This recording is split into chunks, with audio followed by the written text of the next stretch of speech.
class is now in session. I'm Professor Hockey, and today we'll be discussing the game between the Sharks and the Maple Leafs, in which the San Jose Sharks have won 5-2. So another big win for the Sharks over another playoff team from the Eastern Conference who was really looking to get points. The Leafs were on a bit of a hot streak themselves, a 3-game winning streak. And, the Sharks, while on a 2-game winning streak and coming off of a huge win against the Penguins, still a depleted team due to injuries, still a team outside of the playoff picture. And so just the fact that they were able to take the Leafs down here was extremely impressive. Now, this first period started off, and it wasn't great for the Sharks, at least play-wise. It seemed as though the Leafs were somewhat the better team in that first period. However, it would be the Sharks with the only goal in that first frame, and that would be from Evander Kane, his 23rd on this season.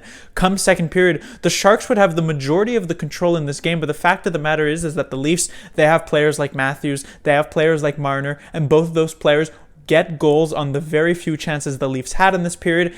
And while the Sharks would get one from Suomela to make it 2-2, that would be the score going into the third period. So a tie game for both of these teams, and you'd think maybe the Leafs' skill would win out, but it would seem as though the Sharks' will and determination would end up taking the cake here, as they would end up getting goals from Nason and Kane in quick succession to make it 4-2 before Shemek would eventually add the empty netter to put the cherry on top of another very impressive win for the Sharks. So if nothing else, it's good to see that this Sharks team, depleted as it is still able to come together and put up some great, you could even argue 60-minute performances here.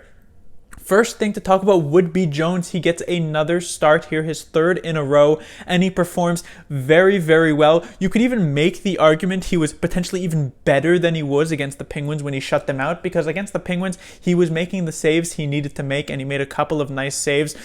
But it wasn't like there were tons of great chances on him necessarily. Here tonight, while the Leafs weren't, shelling him, let's just say, as I've said, they've had very skilled players who are taking some great opportunities, and Jones had to make multiple beautiful saves, a couple of them on the power play, one of them very, very nice on Matthews, who was looking to get his second of the game at the point. He had a great save right before Evander Kane's second goal. So just a fantastic night for Jones. It would be zero surprise to see him once again get the start on Thursday when they face off against the Wild. And so right now, Jones is inspiring a lot of confidence in this team, right? I have made the mistake in the past to get pretty high on Jones after a few straight good games, but right now, he's certainly on a roll and will at least enjoy it while it lasts.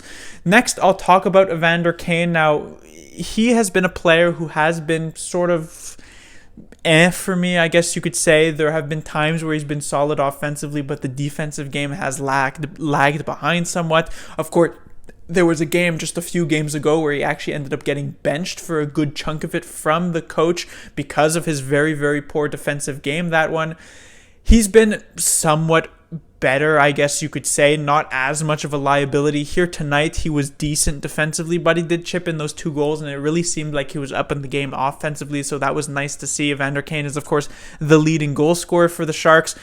Meyer is close, and then Hertl is injured, so I guess there isn't too much competition in that regard, but Kane could be on his way to a potential another 30-goal season, which would be nice to see for the Sharks in a season where the goal scoring, of course, suffered all around as a team, and just the team itself suffered.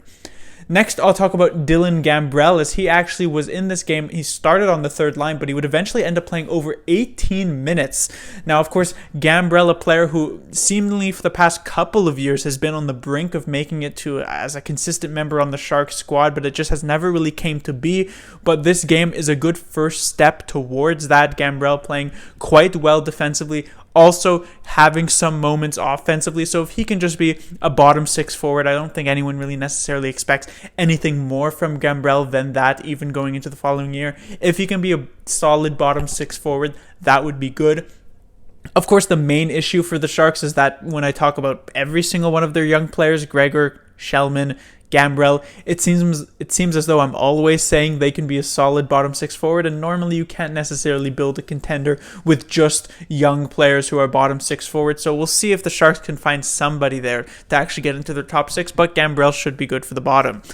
And finally, I'll talk about Ferraro as he gets about 22 minutes of ice time in this game, taking on a massive role for the Sharks considering the injuries of Karlsson and the trading of Brendan Dillon. So he is pretty securely as a top 4 player for the Sharks, and he has been looking quite good as of late. It's nice to see a rookie player really get thrust into this role and actually thrive somewhat, and it does bode very, very good things moving forward for the rest of this year, and of course, most importantly, the following year, where he will have his sophomore season, and we'll see if he ends up succumbing to the sophomore slump that is sort of like that cliche, I guess you could say, for NHL rookies. But that will do it for this review. The Sharks will be back in action on Thursday. As I said, they will be facing off against the Minnesota Wild, a team the Sharks have beaten twice this season.